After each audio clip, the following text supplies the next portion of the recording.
कांग्रेस का टिकटों का प्रोसेस चल रहा है और बहुत जल्दी टिकटों का घोषणा कर दी जाएगी।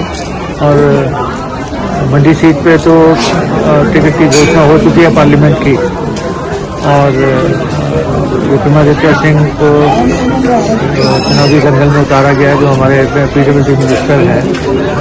और ये कांग्रेस की सीट है और उनकी माता श्रीमती प्रतिभा सिंह ने खाली की है।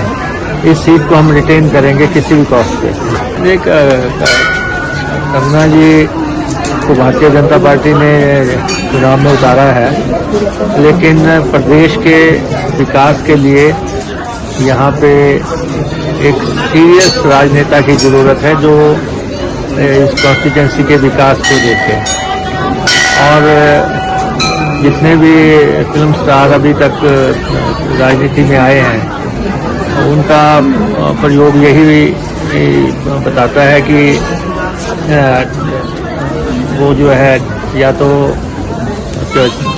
जल्दी ही फील्ड को छोड़ गए, या उन्होंने विकास और कल्याण की राजनीति नहीं की। तो ये तो देवभूमि है, और वीरभद्र सिंह जी की ये कर्मस्थली भी है।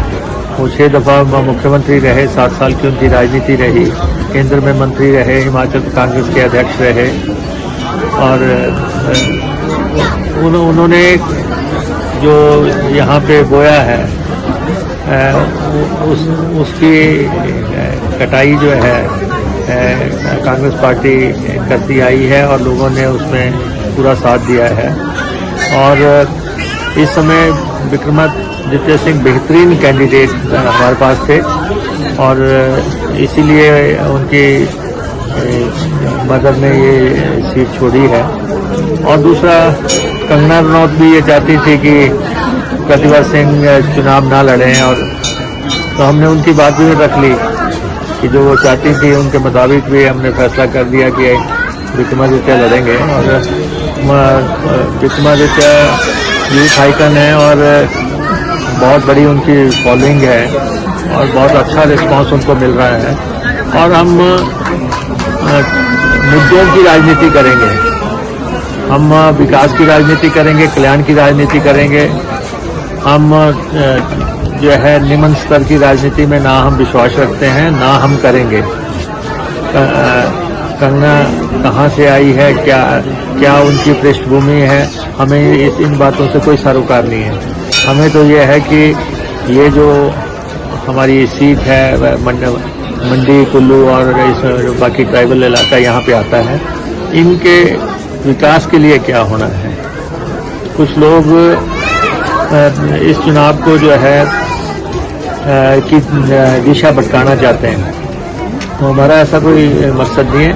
शुद्ध तौर पे मुद्दों की राजनीति होगी, और भारतीय जनता पार्टी के लोगों ने हिमाचल प्रदेश की सरकार गिराने की एक असफल कोशिश की, और उसमें नेता प्रतिपक्ष जयराम ठाकुर की भी अहम भूमिका रही। वो समय से पहले शॉर्टकट से जो है सत्ता पे काबिज होना चाहते थे, लेकिन नहीं हो पाए। हमने उनसे भी कहा है कि अब भारतीय जनता पार्टी प्रदेश में एक्सपोज हो गई है कि उन्होंने प्रदेश की सरकार गिराने के लिए साजिशें रखी, षड्यंत्र किया। लेकिन सरकार हमारी न केवल बची है, लेकिन सरकार अब स्थिर है, स्थायी है, टिकाऊ है, और ये सरकार लंबे अरसे तक चलेगी। क्योंकि आप देखते हैं कि हमारे पास इसमें 34 एमएलए हैं और बीजेपी के पास 25 एमएलए हैं। 9 का अंतर है। 9 के अंतर को किसी भी स्थिति में कोई भी चुनावी गणित जो है उसमें भारतीय जनता पार्टी की सरकार हिमाचल प्रदेश में नहीं बन सकती।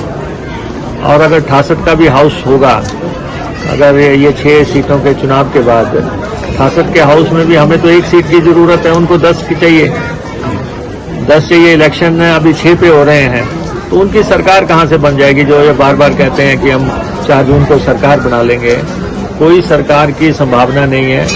भारतीय जनता पार्टी के नेताओं को आराम से बैठ जाना चाहिए। और मैं तो ये कहूँगा, सरकार बनाने की लालसा में भाजपा ने अपना लोकसभा का गणित भी सारा खराब कर लिया और अब कांग्रेस पार्टी बहुत अच्छी फाइट में है, बहुत अच्छे नतीजे आएंगे। 2 कैंडिडेट हमने घोषित कर दिए, शिमला और मंडी के 2 कैंडिडेट हम इस नेक्स्ट वीक में हम घोषित कर देंगे और उसके बाद जो हमारी 6 सीटें हैं जिन पे चुनाव हो रहा है, लोगों में तो आक्रोश है इस बात का कि सरकार गिराने का प्रयास हुआ और लेकिन भारतीय जनता पार्टी के लोग भी जिन लोगों को टिकटें दिए हैं, भाजपा ने जिनको टिकटें दिए हैं, भाजपा के लोग भी उनको बर्दाश्त नहीं कर पा रहे हैं और हमारे से ज्यादा काम जो है भाजपा के लोग कर रहे हैं, इसलिए सरकार पहले से ज्यादा स्थिर होगी।